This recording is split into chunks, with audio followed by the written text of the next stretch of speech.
जय जय रघुवीर समर्थ.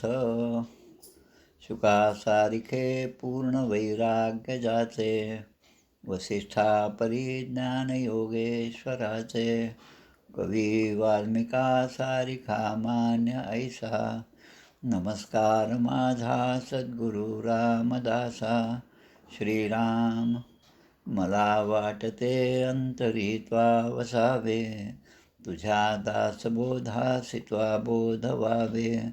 अपत्या परिपाववी प्रेमग्रासा, महाराज या सद्गुरु रामदासा.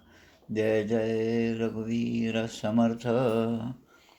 श्रीकृष्ण गोविंद हरे मुरारे, हे नाथ नारायण वासुदेव. प्रद्युम्न दामोदर विश्वनाथ, मुकुंद विष्णोर्भगवन् नमस्ते. सच्चिदानन्दरूपाय विश्वोत्पत्त्यादिहेतवे, तापत्रय विनाशाय श्रीकृष्णाय वयं नुमः. कृष्णाय वासुदेवाय हरये परमात्मने, प्रणतक्लेशनाशाय गोविन्दाय नमो नमः.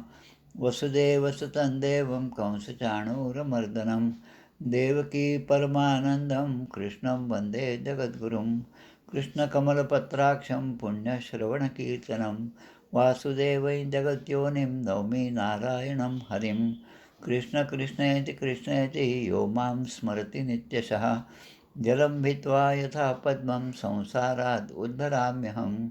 कृष्णाय वासुदेवाय देवकीनन्दनाय च, नन्दगोपकुमाराय गोविन्दाय नमो नमः. नमः पङ्कजनाभाय नमः पङ्कजमालिने, नमः पङ्कजनेत्राय नमस्ते पङ्कजाङ्घ्रे. गोपाल कृष्ण भगवान की जय. श्रीभगवानुवाच ज्ञानं परमगुह्यं मे यद्विज्ञानसमन्वितं, सरहस्यं तदङ्गं च ग्रहाणगजितं मया. यावानहं यथा भावो यद्रूपगुणकर्मकः, तथैव तत्त्वविज्ञानमस्तु ते मदनुग्रहात्. अहमेवासमेवाग्रे नान्यद्यत्सदसत्परं, पश्चादहं यदेतच्च यो वशिष्येत सोऽस्म्यहं. मृतेऽर्थं यत् प्रतीयेत् न प्रतीयेत्यात्मनि, तद्विद्यादात्मनो मायां यथा भासो यथा तमः. यथा महान्ति भूतानि भूतेषु चावचेष्वनु, प्रविष्टान्यप्रविष्टानि तथा तेषु न तेष्वहम्.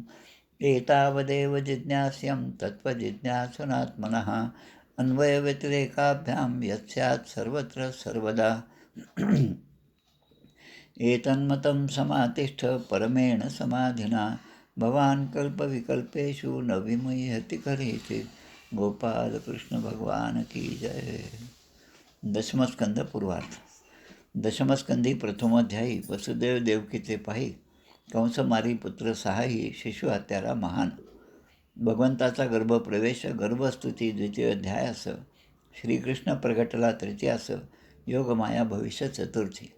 पंचमात जन्मोत्सव गोकुळी, पूतना षष्ठात उद्धरिली, शकट तृणावर्तोद्धार कथा केली सप्तमा माझी.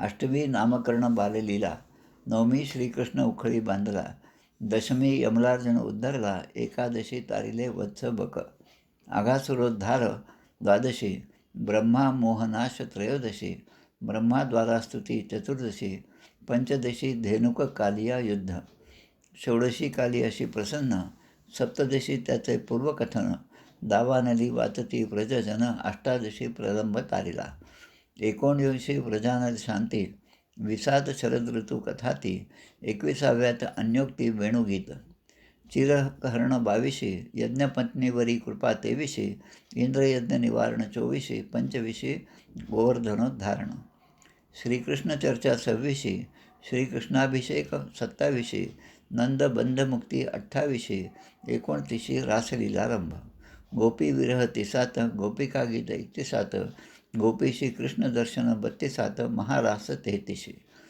सुदर्शन शंखचूडोद्धार 34, युगलगीत 35, अरिष्टोद्धार अक्रूर गमन 36, 37 केशी व्योमोद्धार, अक्रूर व्रजयात्रा 38, मथुरागमन 39, श्रीकृष्णस्तुती 40, 41 मथुरा प्रवेश, कुब्जेवर कृपा धनुष्यभंग, कंस व्याकुळता 42 सांग, कोलधार मल्लयुद्ध रंग 43 निवेदिला. चाणूर मुष्टिक कंसोद्धारण 44व्याचं कथन, कृष्ण बलराम सूत्रबंधन, गुरुकुल प्रवेश 45. उद्धव व्रजयात्रा 46. उद्धव गोपी भ्रमरगीताशी 47व्या अध्यायाशी केले निवेदन. अध्याय 48. श्रीकृष्ण भेटी कुब्जा अक्रूर ग्रहाशी, अक्रूर हस्तिनापुराशी 49 जातसे. गोपाल कृष्ण भगवान की जय. जय जय रघुवीर समर्थ. श्रीराम जय राम जय जय राम. आज कार्तिक वद्य अष्टमी शके 1696.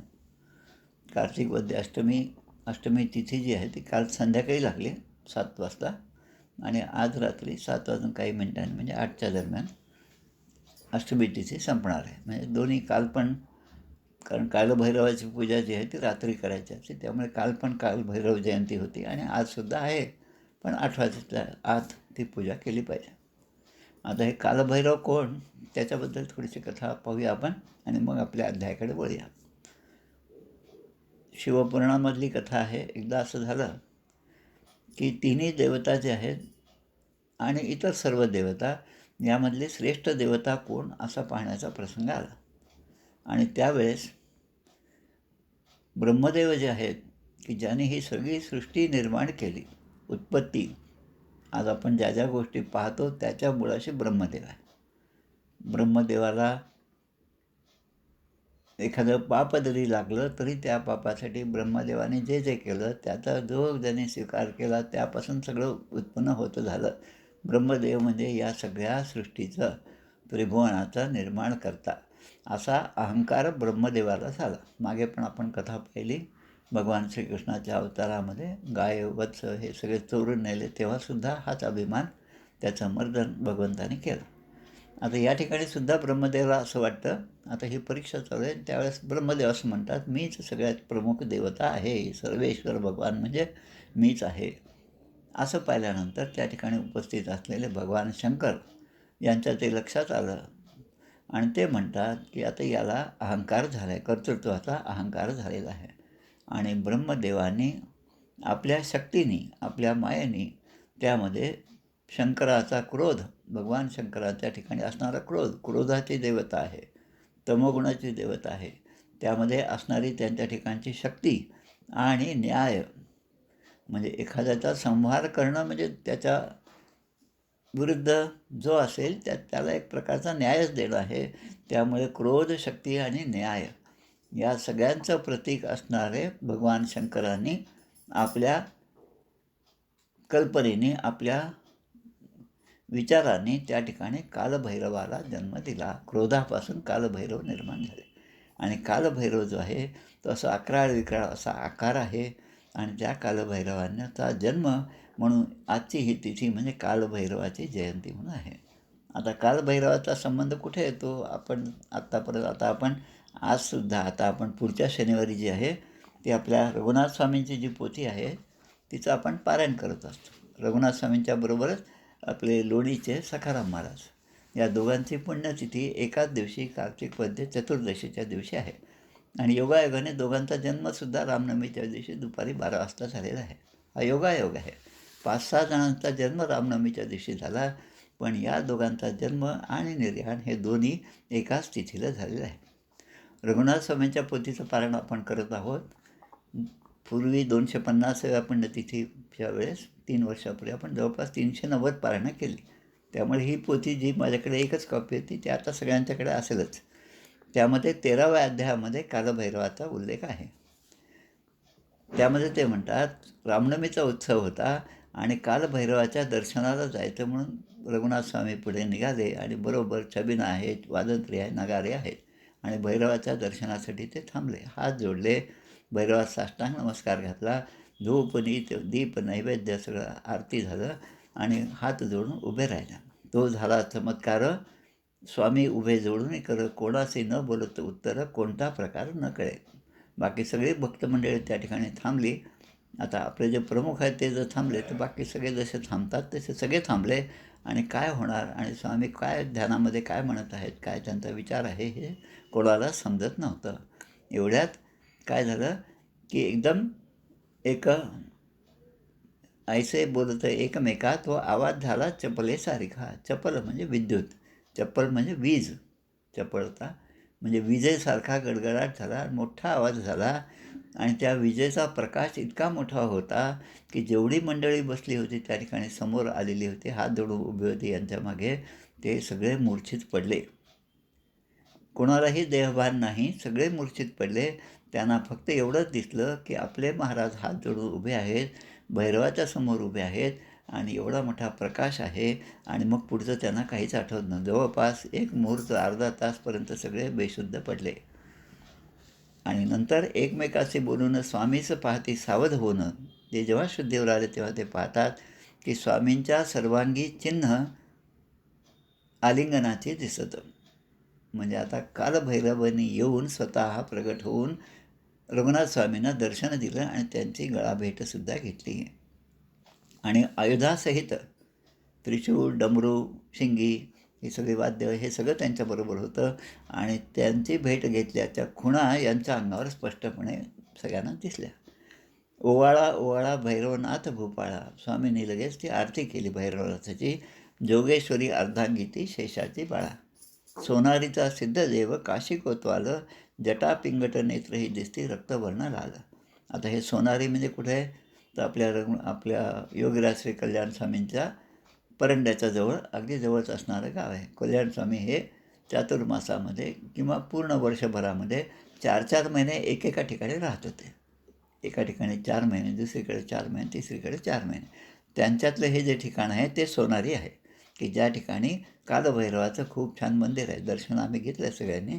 आणि नंतर काशीला गेलं तर काशीचा कोतवाल. कोतवाल म्हणजे आपण काय म्हणतो, सिटी कोतवाली आहे अकोल्यामध्ये. कोतवाली म्हणजे त्या शहराचं रक्षण करणारा तो कोतवाल. काशीचा कोतवाल म्हणून या भैरवाची नेमणूक त्या ठिकाणी झाली. कालभैरव म्हणजे त्या ठिकाणी असणाऱ्या भगवान शंकराचं आणि त्या नगरीचं रक्षण करणारे ते. आणि जटा पिंगट नेत्रही दिसती रक्तवर्ण लाल, हे त्यांचं वर्णन आहे.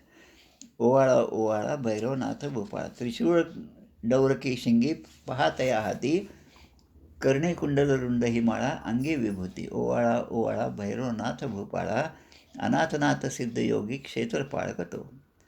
काळमर्दुनी दैन्यही दानव करी तसे निर्मूळ तो. दैन्य आणि दानव जे आहेत, दैत्य आणि दानव या दोघांना निर्मूळ करणारा हा कालभैरव आहे. आता जे शंकराचं काम होतं संहाराचं तेच काम हे करत आहेत. शंकराचा अवतार असणारे हे कालभैरव आहेत. आणि भीमदयाळे श्री गुरुनाथे म्हणजे भीमस्वामी त्यांचे गुरु रघुनाथ स्वामींची. आणि त्यांनी मला हे रूप दाखवलं.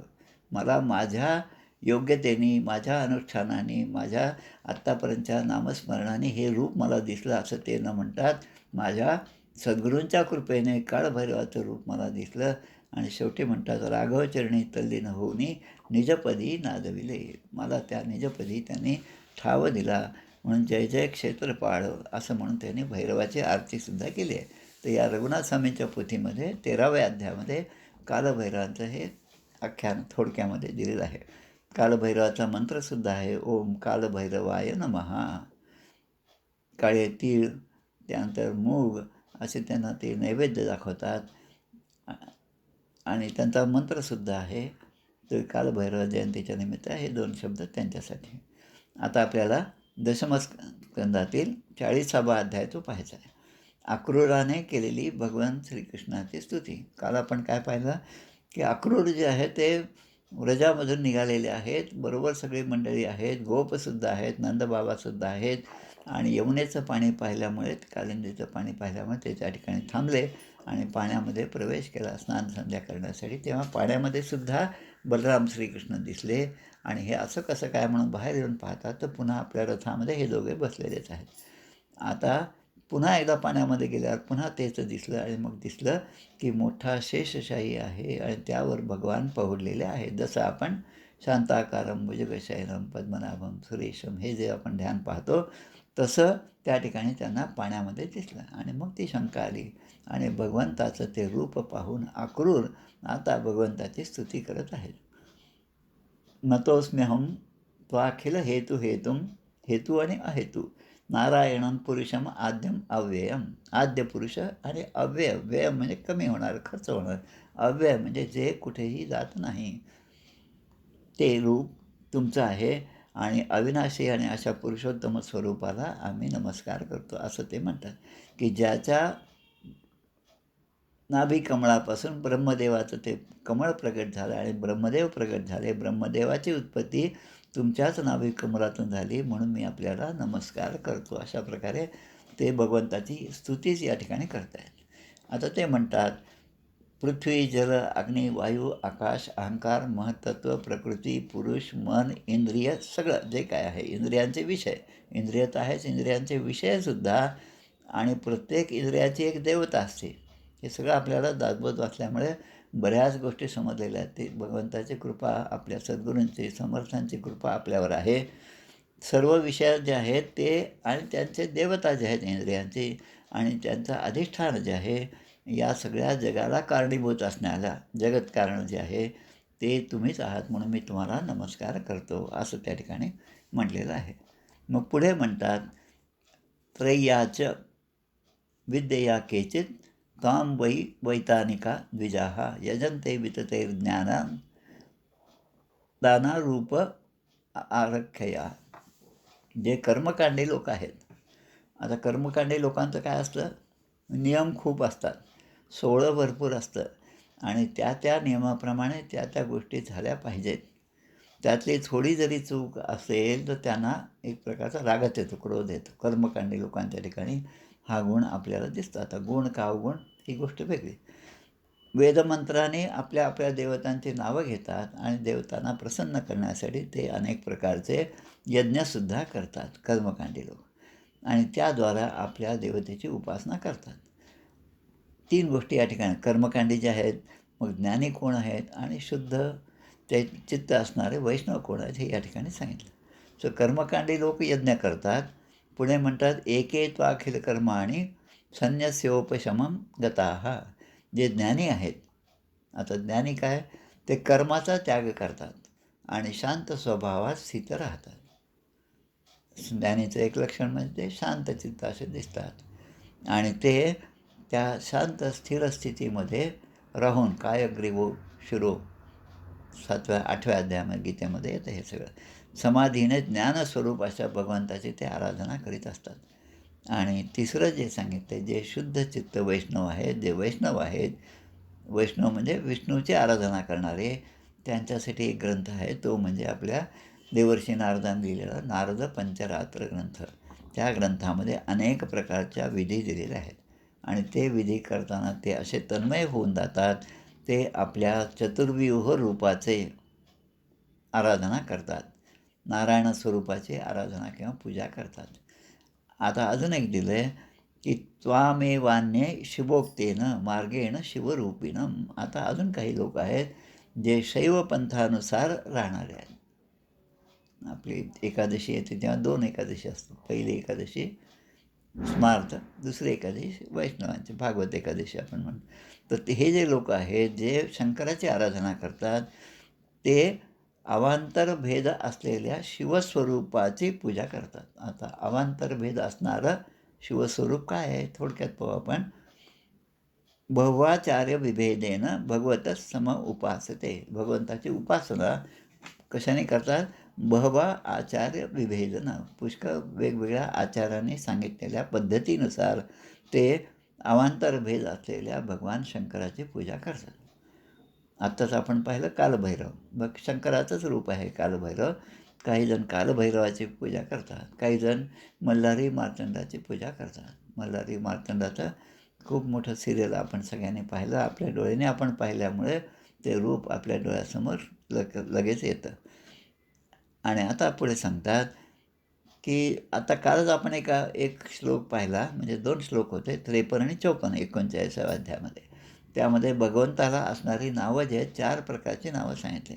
स्वामी, परब्रह्म, प्रजापती आणि भगवान.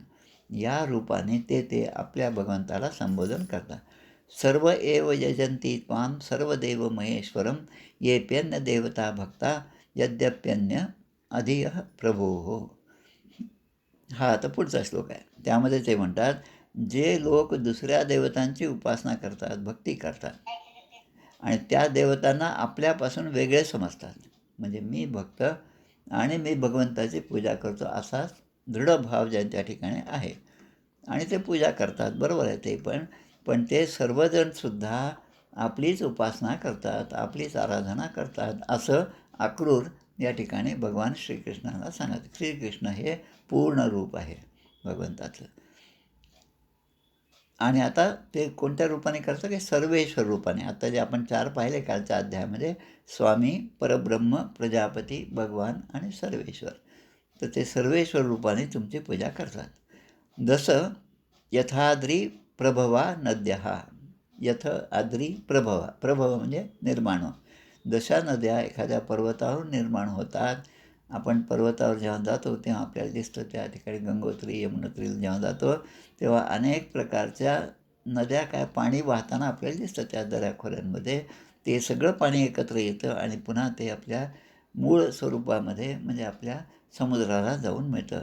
यथाद्री प्रभवा नद्या पर्जन्या पुरिता प्रभो, पर्जन्याने पुरिता परिपूर्ण असं ते पाणी वाहतं जातं. विशंती सर्वतः सिंधू, विशंती म्हणजे समुद्रामध्ये प्रवेश करतात. तसं या सगळ्या लोकांनी, कर्मकांडी असो, ज्ञानी असो, जे शुद्ध चित्त वैष्णव आहे, जे समाधीमध्ये असतात ते असो, किंवा अवांतर भगवान शंकराचे उपासक असतो, या सगळ्यांनी जी जी उपासना केली शेवटी ती तुमच्याच स्वरूपाला येऊन पावते. सर्व देव नमस्कार केशवम प्रतिगच्छती. किंवा आपल्या शिवमहिम्न स्तोत्रामध्ये जो श्लोक दिला आहे, ज्याचा उच्चार स्वामीजींनी शिकागोमधल्या व्याख्यानामध्ये केला होता. रुचीनाम वैचित्र्यात ऋजुकुटिल नाना पथजुषां नृणाम एको गम्यः त्वमसि पयसाम अर्णव इव. त्वमसि पयसाम अर्णव इव म्हणजे सगळ्या नद्या जशा एकाच भगवंताला जाऊन मिळतात, तसं भगवंता तुझं स्वरूप आहे. आता पुढे सांगतात, सत्वं रजस्तम इति भवतः प्रकृतिर्गुणाः तेषु हि प्राकृतः प्रोता आ ब्रह्मस्थावरादयः. आ ब्रह्म, आ म्हणजे आपण म्हणतो ना, आ सेतू हिमालया, म्हणजे सेतूपासून, सेतू म्हणजे एकदम दक्षिणेत, आ सेतू हिमालय, सेतूपासून हिमालयापर्यंत. तसं आ ब्रह्मस्थावरादयः, ब्रह्मापासून हे स्थावर जंगम जी काय सृष्टी असेल त्यापर्यंत. एखादा मोठ्यात मोठा प्राणी हत्ती असेल तिथून ते एखादा छोटासा कीटक असेल, छोटीशी मुंगी असेल, तिथपर्यंत प्रत्येकाच्या ठिकाणी हे पंचमहाभूतं आहेत आणि त्याबरोबर 3ही गुण आहे. सत्वम रजस्तम इति भवतः प्रकृतिर्गुण, म्हणून त्याला अष्टधा प्रकृती म्हणलेलं आहे. पण त्या सगळ्यांच्या ठिकाणी जरी तुमचं अधिष्ठान असलं तरी त्या 3ही गुणांमध्ये तुम्ही कधीही लिप्त नसतात. म्हणून तुमच्या या स्वरूपाला मी नमस्कार करतो. आणि पुढे म्हणतात, आता ही मोठी यादी, आता जवळपास 15-20 नावांची यादी आहे. भगवंताचं स्वरूप कसं, श्रीमद भागवताच्या प्रथम स्कंदामध्ये 3-4 अध्यायामध्ये विराटाच्या स्वरूपाचं वर्णन केलं आहे. तसंच या ठिकाणी भगवंताच्या स्वरूपाचं वर्णन आहे. अग्निर्मुखम ते अवनीर अंघ्री परीक्षणम सूर्यो नभो नाभिरथो दिशः श्रुती. अग्नी आपलं मुख आहे. ब्राह्मणोस्य मुखमासीत बाहुराजनकृतः उरुत जसं तद्वैष. हे जसं आपण म्हणतो आपल्या पुरुष सूक्तामध्ये, तसं अग्नी हे आपलं मुख आहे, पृथ्वी हे आपलं चरण आहे, सूर्य चंद्र हे जे आहेत ते आपले नेत्र आहेत, आकाश म्हणजे आपली नाभी आहे, दिशा हे कान आहेत. आता दिशा हे कान का? कारण कानाने श्रवण होतं आणि आवाज कुठून आला, ती दिशा कोणती हेच आपल्याला समजतं, म्हणून दिशा हे आपले कान आहेत. त्याच्यानंतर स्वर्ग हे मस्तकासारखं आहे, देवेंद्र ते भुजा आहेत, समुद्र जो आपण समुद्र पाहतो तो भगवंताचं उदर आहे, आणि वायू म्हणजे आपल्या प्राणशक्ती, महाबळी प्राणदाता सकळा उठवी बळे, महाबळी प्राणदाता. हा जो हनुमंत आहे, जो वायुसूत आहे, तो सगळ्यांच्या प्राणाचं रक्षण करतो. प्राणरूपाने तो आपल्या शरीरामध्ये सगळीकडे संचार करतो. प्राण, अपान, व्यान, उदान आणि समान. श्रीमद आपल्या ग्रंथराज दासबोधामध्ये खूप चांगल्या प्रकारे या गोष्टी दिलेल्या आहेत. मग आता पुढे सांगतात, अक्रूरच सांगत आहेत या ठिकाणी. अनेक श्लोक या ठिकाणी दिले आहेत. वृक्ष आणि वनस्पती, जसं आपल्या अंगावर केस असतात तसं वृक्ष आणि वनस्पती हे सुद्धा आपले रोम आहेत, शरीराचे रोम आहेत. त्याच्यानंतर मेघ हे डोक्यावरील केसाप्रमाणे आहेत. आपली हाडं, नखं ही सुद्धा आहेत, ती पर्वताप्रमाणे आहेत. आणि दिवस आणि रात्र, डोळे बंद झाले म्हणजे जसा अंधार दिसतो आणि उघडल्यावर सगळी सृष्टी दिसते, तसं दिवस आणि रात्र म्हणजे पापण्यांचे उघडझाप ही सुद्धा आहे. नंतर प्रजापती जे आहे ते म्हणजे जननेंद्रिय म्हणजे प्रजापतीचं काम करतात. आणि पाऊस हेच आपलं वीर्य आहे, ज्यापासून उत्पत्ती होती, पुढची प्रजा निर्माण होती. आणि म्हणून पर्जन्यात अन्न संभवः, कारण अन्न नसेल तर प्राणी एक दिवस काय 4 दिवस जगेल, पण शेवटी तो मृत्युमुखी पडणार. अन्न जे आहे ते प्रमुख आहे. आणि म्हणून पाऊस हेच आपले वीर्य आहे. असं करून सगळ्या भगवंताचं वर्णन या ठिकाणी दिलेलं आहे. आता भगवंताचं वर्णन करत असताना अक्रूर जे आहेत ते भगवंताच्या अनेक अवतारांचं सुद्धा वर्णन या ठिकाणी करतात. ते म्हणतात, नमः कारणमच्छाय प्रलयाब्धी चराय च हयशीर्षणे नमस्तुभ्यं मधुकैटभ मृत्यवे. हयशीर्षणे नमस्तुभ्यं. हय म्हणजे घोडा, हे ज्याचं शीर्ष आहे म्हणजे डोकं आहे, मस्तक आहे, त्या अवताराला मी नमस्कार करतो. आणि सुरुवातीला नमः कारण मत्स्याय, मत्स्यरूपाने असणारा, मत्स्यरूप जय जय राम. आपण जे म्हणतो सुरुवातीला सगळे 10 अवताराचं वर्णन त्या आपल्या रामनामावलीमध्ये येतं. नमः कारण मत्स्याय प्रलयाब्धी चरायच. आणि मधुकैटभ या राक्षसांचा वध करणारं हयग्रीव अवतार, त्याला मी नमस्कार करतो. अकुपाराय बृहते नमो मंदर धारिणे. अकुपाराय म्हणजे कुर्म रूप धारण करणारं, वराह रूप धारण करणारं आपलं स्वरूप मंदर धारिणे. आपण पाहिलं समुद्र मंथनाच्या वेळेस तो मंदर पर्वत ज्याने धारण केला ते कुर्म रूपसुद्धा तुम्हीच आहात. आणि पुढे नमः सुकर मूर्तये. या पृथ्वीला पाण्याच्या तळाशीत गेलेली असताना तिला पुन्हा आणून पाण्यावर स्थापन करण्याचं कार्य करणारं आपलं सुकर वराह रूपाचं हे अवतार आहे, ते सुद्धा तुम्ही जा. नमस्ते अद्भुत सिंहाय. नरसिंहाचा अवतार या ठिकाणी आला. प्रल्हादासारख्या साधूजनांचे भय नाश करण्यासाठी आपण हा अवतार घेतला. त्यानंतर वामन रूप जे आहे ते सुद्धा आपण वामनाय नमस्तुभ्यं क्रांत त्रिभुवनायच. आता क्रांत शब्द म्हणजे आपण म्हणतो त्याने ती भूमी पादाक्रांत केली. पादाक्रांत केली म्हणजे पायाने आपल्या खाली तोडून तो त्या भागामध्ये गेला आणि त्या राजाने ते राज्य मिळवलं. आपण इतिहासात वाचतो. तसं या ठिकाणी जे रूप तुम्ही घेतलं ते वामन रूप होतं, म्हणून 3ही लोक आपण तुम्ही व्यापलेले आहेत. आणि ते भगवंत आज माझ्या रथामध्ये बसलेले आहेत. आणि जरी तो माझा काय म्हणतो त्याला मालक असणारा कंस जो दुष्ट आहे हे मलाही माहीत आहे आणि त्याचा वध झालाच पाहिजे, पण तो आपल्या हातून होणार आहे. आणि ते आपल्याला त्या मथुरेमध्ये नेण्याचे भाग्य मला प्राप्त झालेलं आहे. ही माझ्यावर एक प्रकारे कृपाच आहे. नमो भृगुणां पतये दृप्तक्षत्र वनच्छिदे नमस्ते रघुवर्याय रावणांतकारयाच. आता परशुरामाच्या अवताराचं वर्णन आलं. गर्विष्ठ अशा क्षत्रियरूपी वनाला तोडणारा असा परशुरामाचा अवतारसुद्धा आपण आहात. आणि बलाढ्य अशा रावणाचा अहंकार जो आहे, रामाने एका ठिकाणी म्हटलं, हिंदीमध्ये खूप चांगलं वाटतं, रावण को मैंने नहीं मारा, रावण को उसके मैं नहीं मारा. म्हणजे उसके मैं नाही म्हणजे त्याच्या अहंकारानेच रावण मेला असं राम त्या ठिकाणी म्हणतात. पुढे आपण म्हणतात वासुदेव, संकर्षण, प्रद्युम्न, अनिरुद्ध. संध्येमध्ये रोज आपण ही नावं घेतो. नमस्ते वासुदेवाय नमः संकर्षणाय च प्रद्युम्नाय अनिरुद्धाय सात्वतां पतये नमः. त्या सगळ्या भगवंताला त्या त्या रूपाला मी नमस्कार करतो. आणि आता बुद्ध आणि कल्की रूप दशावताराचं पूर्ण वर्णन या ठिकाणी आलेलं आहे. नमो बुद्धाय शुद्धाय. दैत्य दानव मोहिने, दैत्य आणि दानवांना मोहित करण्यासाठी हा अवतार झाला. बुद्ध आणि कल्की आता पुढे होणार आहे. आणि म्लेंच प्राय क्षत्रहंत्रे, हंत्रे म्हणजे त्यांचा नाश करणं, हनन करणं. त्यासाठी अवतार. कशासाठी? ब्लेंच प्राय क्षत्र म्हणजे जे क्षत्रिय आहेत, पण ते जेव्हा ब्लेंछाप्रमाणे वर्तन करू लागतील, क्षत्रिय त्यांनी इतर लोकांचं त्याने रक्षण केलं पाहिजे. पण आता तेच जर भक्षण करू लागले तर तुम्ही कल्की अवतार धारण करून घोड्यावर बसून विष्णुयश नावाच्या ब्राह्मणाच्या तिथे तुमचा जन्म होणार आहे. कलंकी पुढे देव होणार आहे, मनाच्या श्लोकामध्ये आहे.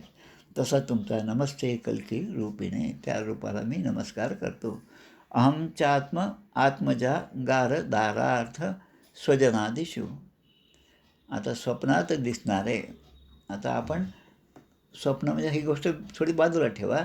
आता आपल्याला आपल्या घरामध्ये, आपल्या संसारात नेहमी आपल्याबरोबर असणारं आपलं देह, आपलं घर, पती, पत्नी, धन, स्वजन, हे सगळे जे आहे ते आपण आपले समजतो. त्याच्या मोहामध्ये आपण भटकत आहोत. भ्रमामी स्वप्नकल्पेषु. स्वप्नामध्ये जशी कल्पना केली आणि त्यामध्ये मी जसा वाहत जातो, तसं या संसारामध्ये मी वाहत जात आहे. सत्यधियो विभू, म्हणून मी तुमच्या शरण येतो. पुढचा शब्द आहे अनित्यानात्म दुःखेषु. अनित्य, अनात्म आणि दुःखेषु. आता काय, जी गोष्टी अनित्य आहे त्याच्यावर माझं प्रेम आहे. असं प्रेम आहे की ती नित्यच आहे, अशा प्रकारे मी त्या गोष्टीकडे पाहतो. अनात्म्याला आत्मा असं मी समजतो. जो अनात्मा, जो राहणार नाही, जो सगळीकडे असेल असं नाही, पण त्याला मी तसाच समजतो भगवंतासारखा. आणि दुःखालाच मी सुख मानतो. त्यामुळे भगवद्गीतेमध्ये खूप छान श्लोक आहेत ते. परिणामे विषमीव. गोळ्या असतात औषधाच्या, कडू असतात, पण मुलांना त्या आवडाव्यात म्हणून त्याला एक वेस्टर्न गोड अशा पदार्थाचं दिलेलं असतं. त्याचा वाससुद्धा काहीतरी फळं खाल्ल्यासारखं असतं. मुलांना ते आवडतात आणि मग त्याच्यामध्ये परिणाम जो आहे त्याच्या स्वास्थ्यावर, जे स्वास्थ्य बिघडलेलं आहे ते पुन्हा पूर्व स्वास्थ्य त्याला प्राप्त व्हावं म्हणून ते औषध दिलं जातं. पण काही असे असतात की ते खाताना खाताना आपल्याला चांगलं चांगलं वाटतं, पण त्याचा परिणाम विषमी होते, विषासारखा परिणाम करतं. आता अनेक गोष्टी आहेत, सांगण्यासारखं भरपूर आहे. आता पुढे म्हणतात नोत्सेह अहम कृपणधीही कामकर्म हतम मनः रोदधुम प्रभाती विष चाक्षैर ह्रिय मानस इतस्ततः. आता अक्रूर जेव्हा म्हणतात की माझी बुद्धी विषय वासनायुक्त आहे. आता अक्रूरासारखा भगवत भक्त असं म्हणत असेल तर मग आता माझी विषय वासना कमी झाली असं एखाद्या म्हाताऱ्याने म्हटलं तर योग्य होईल का? होत नाही. ते माझ्या मनामध्ये अनेक वस्तूंच्या कामना आणि त्या पूर्ण करण्यासाठी अनेक संकल्प आहेत आणि ते संकल्प सिद्धीत जावेत म्हणून मी अनेक प्रकारचे कर्म करत असतो. आणि ही इंद्रिय जी आहे ती मला प्रमादी बलवत दृढम. इंद्रिय काय की प्रमादी आणि बलवत दृढम, ते बलवान आहेत आणि म्हणून माझं मन, माझी इंद्रिय त्यांच्या मागे धाव घेतात. म्हणून मी त्या मनाला रोखू शकत नाही. चंचलम ही मन कृष्ण प्रमादी बलवत दृढम. गीतेचे अनेक श्लोक आहेत. जेव्हा जीवाची संसारातून मुक्ती होण्याची वेळ येते तेव्हा मग सत्पुरुषांकडून सांगितलेली उपासना त्या जीवाने केली की तो या सगळ्या इंद्रियांच्या धाव ज्या आहेत त्या सगळ्या त्याच्यात थांबतात. नमो विज्ञानमात्राय सर्वप्रत्यय हेतवे पुरुषेश प्रधानाय ब्रह्मणे अनंत शक्तये. आपण शुद्ध विज्ञान स्वरूप आहात. सर्व अनुभूतीचं कारणच आपण आहात. अनुभूती, आपल्याला एखाद्या गोष्टीची अनुभूती येत नाही तोपर्यंत आपल्यामध्ये शंका असतात, विकल्प असतात. हे केलं तर होईल का, तसं होईल का, त्याने सांगितलं तर खरं पण मला ते म्हणजे फळं देणारं होईल की नाही अशी शंका असते. पण एकदा त्याचा अनुभव आला की आमकाच फ्रीज खूप छान आहे आणि आपण आत्तापर्यंत आणले सगळे खराब निघाले, पण आता एकाने सांगितलं छान आहे मग त्या कंपनीचा आणला. आता अनुभव आला की 7-8 वर्षाचा तो काही बिघडला नाही. म्हणजे आता अनुभव आला. तसं भगवंताचा अनुभव आणि भगवंताबद्दलचं ऐकणं यामध्ये दोघांमध्ये खूप फरक आहे. ऐकणं हे वरवरचं आहे, ते शब्दाचं आहे, त्याला मर्यादा आहेत. पण अनुभव जो आहे तो मात्र पूर्ण परिपूर्ण आहे. आत्ताच आपण पाहिलं कालभैरवाचं प्रगटीकरण सगळ्या लोकांना कालभैरव तर दिसले नाहीत, पण रघुनाथ स्वामी हात जोडून उभे आहेत आणि एवढा मोठा प्रकाश आणि आवाज झाला. नंतर काय झालं माहीत नाही. पण जेव्हा पुन्हा शुद्धीवर आले, तेव्हा आपल्या सद्गुरूंच्या रघुनाथ स्वामींच्या अंगावर त्या कालभैरवाने आलिंगन दिल्याच्या अनेक खुणा त्यांना दिसू लागल्या. म्हणजे त्याचं अनुभूती आली की कालभैरवांनी त्यांना दर्शन दिलं आणि त्या स्वरूपात आमचे सद्गुरू या ठिकाणी उभे आहेत. त्या पसरणे गावात 250व्या पुण्यतिथीला जेव्हा मी गेलो होतो, त्यावेळेस हे ठिकाणसुद्धा मी पाहिलेलं आहे. ते चावडी जे असते किंवा ते नगर परिषद पण नाही, अजून खालच्या स्तरावर जास्त ऑफिस, त्याच्यासमोर एक मोठा दगडी गोटा आहे आणि पलीकडे कालभैरवाचं मंदिरसुद्धा आहे. ज्या ठिकाणी त्यांना विठ्ठलाचं दर्शन झालं गारीमध्ये, तो विठ्ठल स्थापन केला, ते विठ्ठल मंदिरसुद्धा आज त्या ठिकाणी आहे. अनेक खुणा या चरित्रामधल्या त्या ठिकाणी आहेत.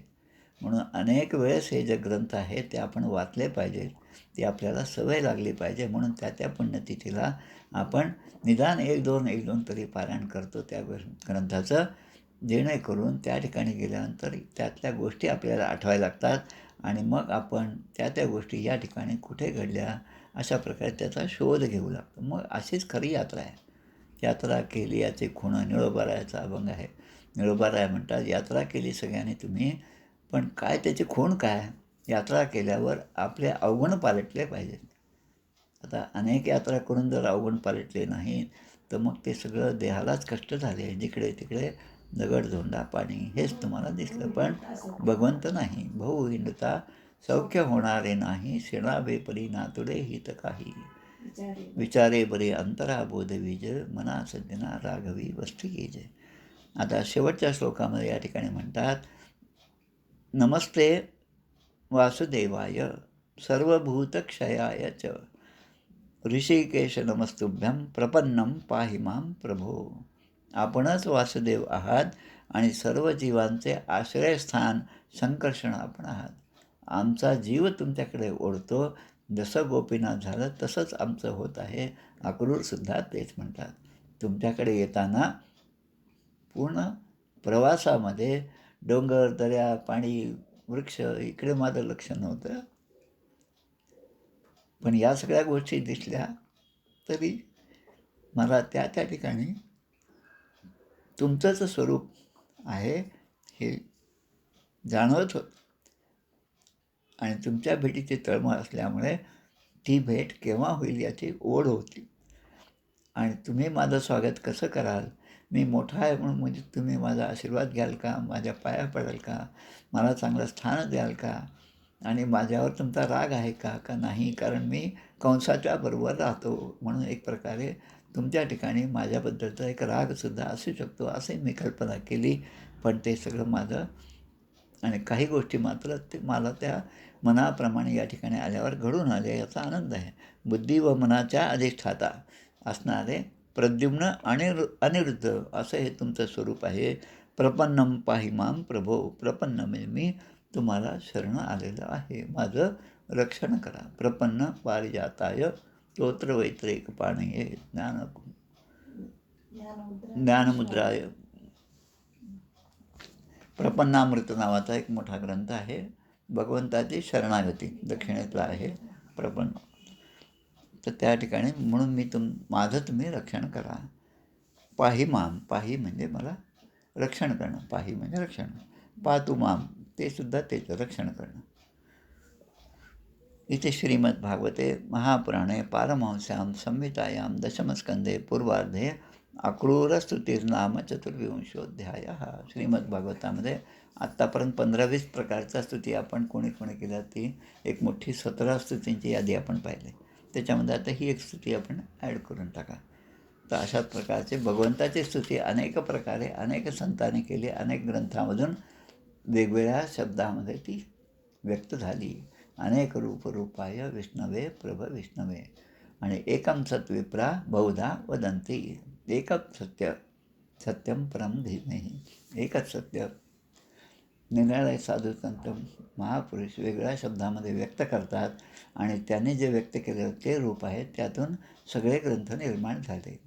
त्यामुळे प्रत्येक आध्यात्मिक ग्रंथाचं वाचन, परिशीलन, त्यावर अभ्यास, त्याचं चिंतन आणि त्याच्या विचाराने जगामध्ये असणाऱ्या प्रत्येक गोष्टीकडे पाहत राहणं म्हणजेच त्याचं दर्शन आहे, त्यालाच विज्ञान असं म्हणतात.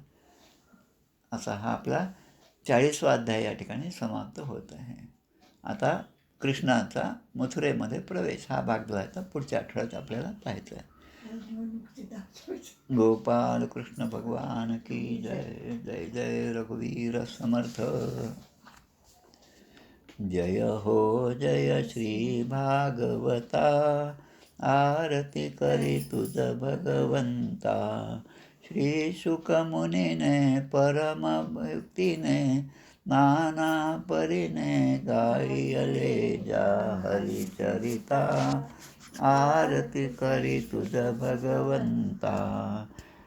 विदतरूचे मधुर फळ, स्वादुरसे जे सोज्वळ. आत्माराम मुनी अचळ, सेवुनी रमती जन सफळ. महापर्वणी आदी अवनी, की अगहरणी भवजल तरणी. ती पतिता आरती करी तुझ भगवंता. येथे व्यासांची वाणी, सार्थक हरिगुण गावोनी. पुराणी मुकुटमणी, परम प्रेमामृत जननी. सहज सेविता भाविक भक्ता, उदारदाता मोक्ष तत्वता देहाता. आरती करी तुझ भगवंता. गमते जणु मानस तीर्थ, द्वादश सोपाने युक्त. निर्मल भक्ती जले भरित, विहरे हरिहंस चितेथ. श्लोक सुकुमले संत अधिकुले, सेवुनी रमले भान विसरले. रस पिता आरती करी तुझ भगवंता. अपार महिमा ग्रंथाचा, वदवे ना कोणासाचा. मेवा कविवर संतांचा, प्राणची कीर्तनकारांचा. जणुबोधाचा स्वयंप्रभेचा, द्वादश कळीचा रवी अंतरीचा. तमहरता आरती करी तुझ भगवंता. ग्रंथ नव्हे हा श्रीकृष्ण, गीते वेधी मन पूर्ण. अनन्य होता या शरण, खचित टळे जन्म मरण. त्रिताप जाती चिरये शांती, नाथ ही वदती रामपदी ठेवी माता. आरती करी तुझ भगवंता. जय हो जय श्री भागवता, आरती करी तुझ भगवंता. 1-2 मिनटं बोलतो, नंतर मग आपण समारोप करूया. काल परवाच्या ह्याच्यामध्ये अतुल शास्त्री म्हणून आले होते. मी त्यांचा थोडासा परिचय करून दिला. तडवळ मठाच्या 5वे जे मठपती होते त्यांच्या वंशातले ते होते. आज या ठिकाणी आदरणीय श्री मनोहर मधुकरराव आगळे काका आलेले आहेत. आगळे काकांचा परिचय अगदी थोडक्यात करून देतो. ते रामकृष्ण विवेकानंद भावधारेमध्ये असणारे आणि रामकृष्ण मठामधून अनुग्रहित असलेले, वय भरपूर आहे त्यांचं, 80-82चं वय आहे. खूप छान प्रकारे कीर्तन करतात. अकोल्यातील रामकृष्ण विवेकानंद सेवा मंडळाच्या कार्यक्रमामध्ये प्रत्यक्ष त्यांच्या कीर्तनाला जाण्याचा योग दिवाळीमध्ये आला होता. आणि त्यांचं एक वैशिष्ट्य मला ते जाणवलं, ते असं की त्यांना 4 पुत्र आहेत, 2 मुलं आणि 2 मुली. त्यापैकी 2 मुलं आणि मुलगी हे तिघेजण रामकृष्ण मठामध्ये उच्च पदावर आहेत. एकेका मठाचे अध्यक्ष म्हणून ते आहेत. त्यांची मुलगीसुद्धा कलकत्त्याला जे शारदा मातेचा जो आश्रम आहे त्या ठिकाणी तीसुद्धा ते आहेत. आणि हे तिघेही संन्यास घेऊन त्या ठिकाणी आहेत. आणि विशेष म्हणजे एक मुलगी जी आहे ती आपल्या आईवडिलांच्या सेवेसाठी त्यांच्याकडेच राहते. असं ते पूर्ण समर्पित असणारं एक कुटुंब. त्याचा परिचय म्हणजे आवश्यक वाटलं त्यावर. सांगण्यासारखं फार महत्त्वाचं आहे. त्यांचासुद्धा आपल्याला केव्हा तरी लाभ होईलच. खूप चांगल्या प्रकारचं समर्पित असं प्रपन्न, आपण जे म्हटलं आता प्रपन्न म्हणजे समर्पण, भगवंताच्या कार्यासाठी समर्पण असणारं. त्यांच्या त्या कीर्तनाला मी जेव्हा गेलो होतो तेव्हा कीर्तनामध्ये अभंग होता. तुकाराम महाराज किंवा नामदेव महाराजांचा अभंग होता माझ्या माहितीप्रमाणे. आणि अनेक दाखले गीतेमधले, भागवतामधले त्यांनी त्यामध्ये दिले होते. ते आज या ठिकाणी आले. खरोखरच खूप आनंद आहे. आगळे काका, आपल्याला जेव्हा जेव्हा वेळ मिळत असेल तेव्हा जरूर या ठिकाणी यावं आणि जसं आपल्याला जमेल तसं सर्वांना एकदा मार्गदर्शनसुद्धा करावं, एवढी आपल्याला विनंती. जय जय रघुवीर समर्थ. गोपाल कृष्ण भगवान की जय. श्रीराम जय राम जय जय राम.